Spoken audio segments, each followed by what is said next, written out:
The mast man assists the bowman with headsail changes, spinnaker sets, jibes, and douses, and helps maneuver the spinnaker pole. He's also responsible for pulling up the halyards at the mast to raise the sails. Ideally, the mast man should be tall, strong, and agile. He should also have a solid understanding of the bow and pit, as the mast man provides an integral link between the two.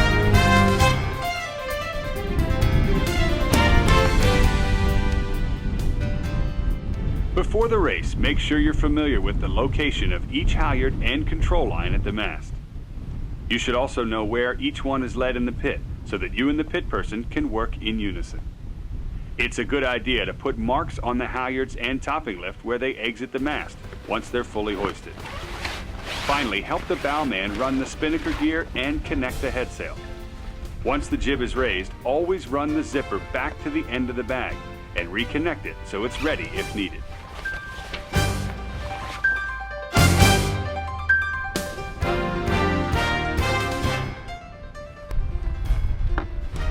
In the pre-start, the mast man's overall job is to make sure his weight is always in the right place. Stay forward and low so the helmsman can see. When reaching before the start, you may also be able to assist with the jib trim by holding the clew out and down, which improves the sheeting angle and power in the sail when it's eased. In light air, the mast man can also help in the tacks and jibes by running the jib clew back to the lead block. If the main sheet lead is forward, you can also help pull it in during high-speed turns. Upwind, the mast man's role is still focused on proper weight placement. Adjust your weight as necessary with the rest of the crew by hiking out in breeze or sitting to leeward in light air. Some boats designate one person to oversee the crew's weight trim, and the mast man is an ideal person for the job. Timing the crew's movements in a roll tack, for example, is very important. At the windward mark, the mast man should not come off the rail until the last possible second. Once the bowman has set up the pole and is ready for the hoist, spring from the rail to the mast. Start sneaking some of the spinnaker halyard up, making sure the sail does not fill. As the hoist is called, pull as fast as you can using large hand-over-hand pulls.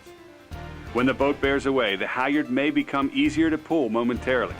Take advantage of this before the spinnaker fills. If it starts to get harder or fills, change your form to double-handed pulls out and away from the mast, and then down into the turning block, and throw all your weight into it. Be sure to watch for kinks in the line at the turning block as the pit takes up the slack. Once the spinnaker is up or it fills to where you can no longer pull it, move immediately to the jib leech and help pull the sail down with the bowman, working your way forward. Once the jib is down, grab the lazy guy and pull enough slack forward for a jibe. If you're disconnecting the jib, help the bowman fold and bag it. Take off the jib sheets and connect them together. In a tack set, the pole can't be raised before the tack, which makes for a much faster hoist maneuver. Once the boat tacks and starts to bear away, pull the spinnaker halyard up while the bowman or floater raises the topping lift. If you have time, you may be able to raise the pole first and then hoist. The other option is to raise the spinnaker after the tack and free fly it, holding the windward sheet out and down to keep it full while the bowman connects the pole to the guy. Whichever is done, make sure everyone on board knows the plan. Okay, stand by. Two boat legs. A jibe set requires thinking well ahead of the actual move. One boat leg. Start by pulling the spinnaker up just as the boat bears away before the jibe. The bowman should already have the spinnaker set up and the inboard end of the pole up on the mast. As the jibe is completed, the sail should reach the top of the mast.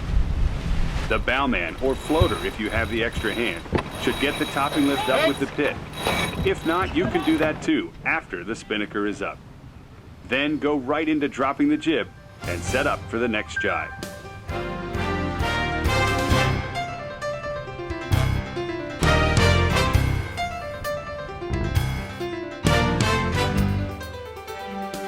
For a dip pole jibe, pull the inboard end of the pole up high enough on the mast so the outboard end can swing inside the headstay.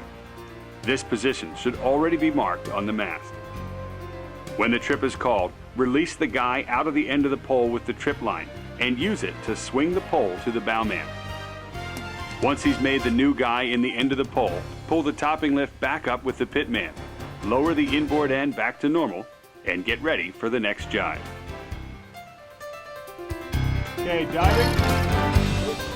In an end-for-end jibe, the bowman usually handles the spinnaker pole himself.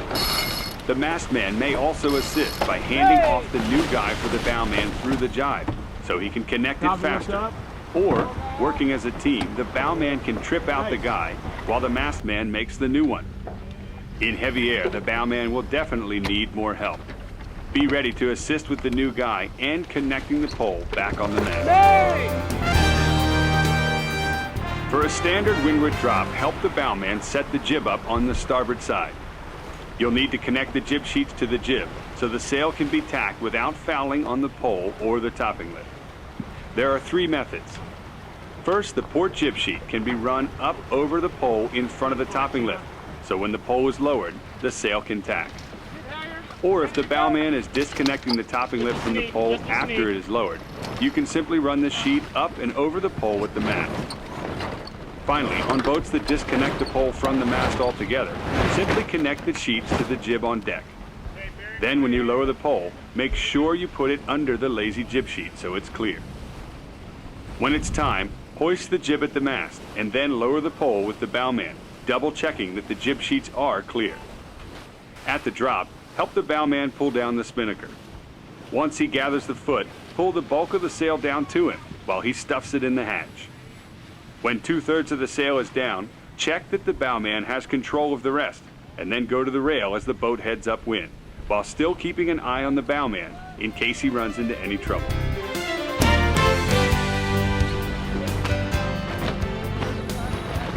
For a leeward drop, connect the jib as mentioned, and then race it at the mast. This time, leave the pole up and go right into pulling the spinnaker down with the bowman. Help him gather the foot, and then pull down the bulk of the sail.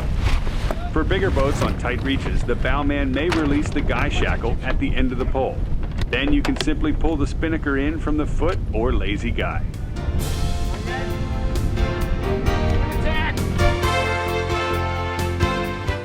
For a jibe drop, start by setting the jib up on the port side if it's not there already. Once you raise the jib, help disconnect the pole, lower it, and stow it properly for the upwind leg. Then move to the leeward side and grab the lazy guy or spinnaker sheet on end-for-end boats. As the boat jibes, pull the spinnaker to you and lift the foot over your head so that you end up on the windward side of it after the jibe. At the same time the halyard is released, pull the bulk of the spinnaker down by the leech while the bowman works the foot and the luff. When most of the sail is down, head for the rail while the bowman cleans up. The most important thing to remember as a mastman is to follow the bowman's lead and make sure the pit is following you.